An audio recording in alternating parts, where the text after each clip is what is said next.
Assalamualaikum warahmatullahi wabarakatuh.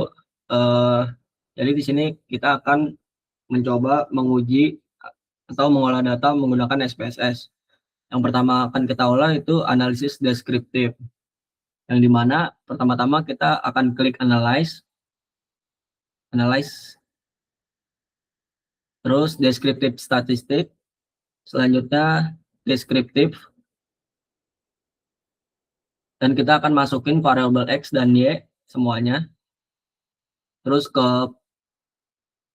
options. Karena di option ini udah semuanya dicentang, jadi kita continue, lalu pencet OK.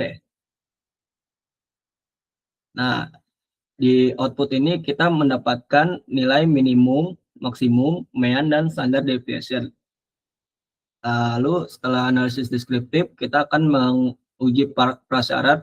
Pertama-tama kita akan uji normalitas, apakah data ini terdistribusi normal atau tidak. Pertama ke analyze, terus deskriptif statistik, selanjutnya explore, terus semua variabel akan kita masukkan ke dependent list. Setelah dimasukkan, kita klik plots, centang bagian normality plots with test. Selanjutnya continue dan OK. Di sini terlihat output ke bawah. Nah, di test of normality di sini terlihat kalau variabel Y itu terdistribusi tidak normal. Cara melihat lebih gampang lagi, bisa melihat nilai signifikan atau melihat histogram. Kita akan membuat histogram dari dua variabel tersebut. Pertama-tama buka analyze, lalu deskriptif statik, selanjutnya frekuensi, lalu semua variabel kita masukkan,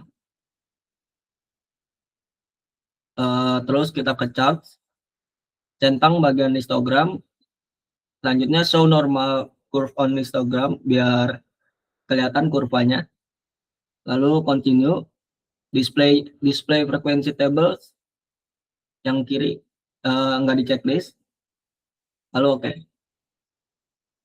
Dan di sini kelihatan histogram variabel X dan frekuensi variabel Y. Selanjutnya, karena di variabel Y ini terlihat histogramnya lebih condong ke kanan, dan ini membuktikan bahwa data tersebut tidak terdistribusi normal, maka kita akan mengolah data menggunakan transformasi data. Tapi transformasi data ini juga harus melihat tabel histogram itu condong kemana. Karena ini kita condong ke kanan, maka kita bisa menggunakan rumus SQRT. Pertama-tama kita akan transformasi data dulu ke transform, selanjutnya compute variable, lalu target variabelnya kita ganti menjadi trans underscore IPK. Selanjutnya kita akan masukkan rumus di numeric expression ini. Rumus saya yang tadi saya bilang SQRT dalam kurung, kita bakal ngelihat nilai terbesar dari variabel Y, yaitu variabel Y itu IPK. Kita akan tulis 4 dikurang variabel itu sendiri, yaitu variabel Y. Lanjutnya OK. Nah, di sini kita sudah mendapatkan di sebelah kiri data view. Kalau data view, di data view ini ada variabel baru yaitu trans IPK.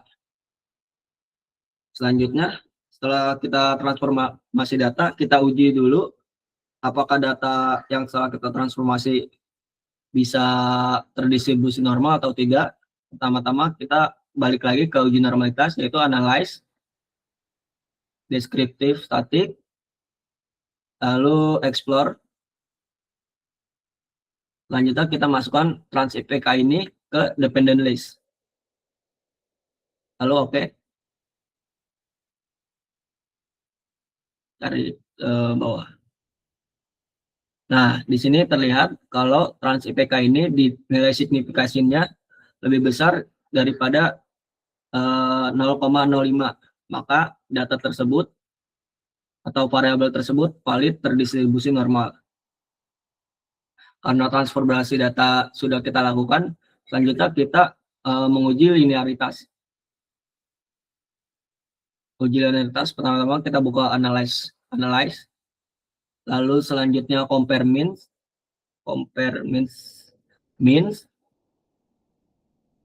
lalu masukkan variabel y ke dependent dan trans IPK ke independent. Nah, kita tidak menggunakan variabel x lagi karena kita sudah mentransformasi variabel tersebut. Kal itu salah, y-nya nggak usah x. Sabar. Yang trans IPK-nya ke dependent, x-nya ke independent. Lalu ke option. Selanjutnya checklist pada bagian test for linearity.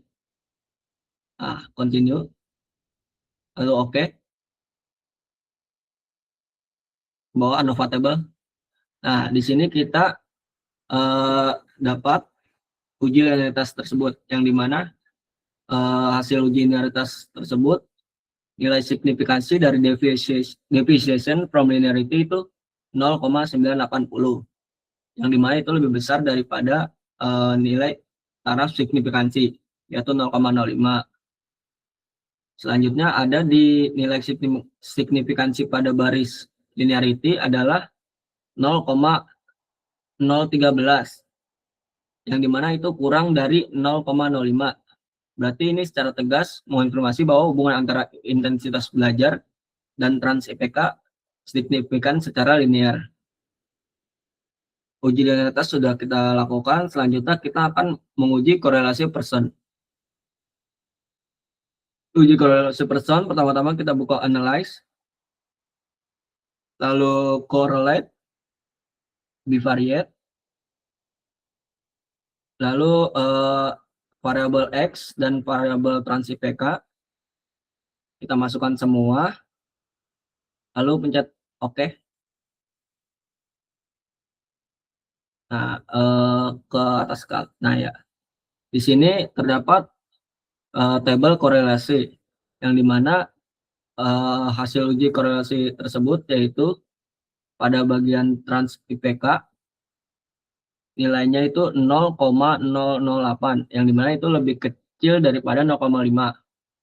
Lalu R-nya itu terdapat 0,477. Min 0,477.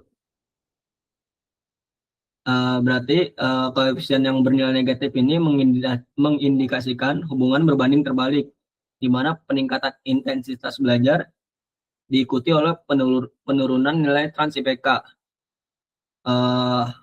Yang seharusnya tabel korelasi ini hasilnya positif, namun pada penelitian ini tabel korelasi tersebut hasilnya negatif. Selanjutnya ada analisis regresi sederhana. Di analisis regresi sederhana ini kita mencari model persamaan regresi, lalu pengujian hipotesis, dan koefisien determinasi.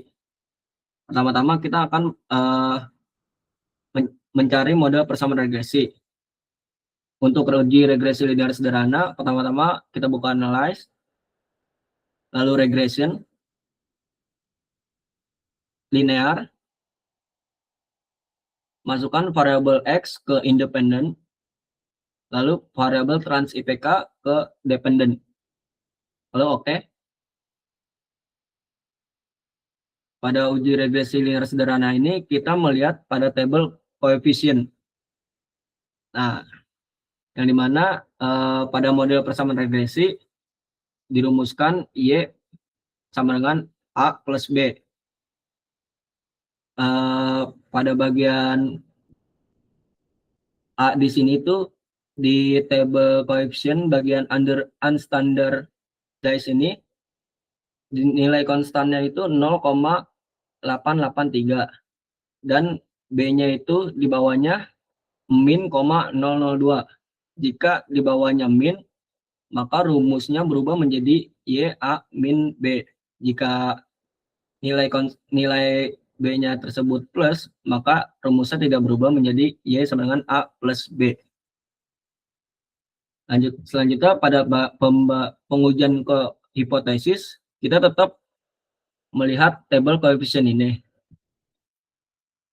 Namun kita melihat pada bagian nilai signifikansinya, yang dimana nilai signifikansinya itu lebih kecil dari 0,05, yaitu 0,008. Selanjutnya kita menghitung T-hitung dan T-table. T-hitungnya itu ada di bagian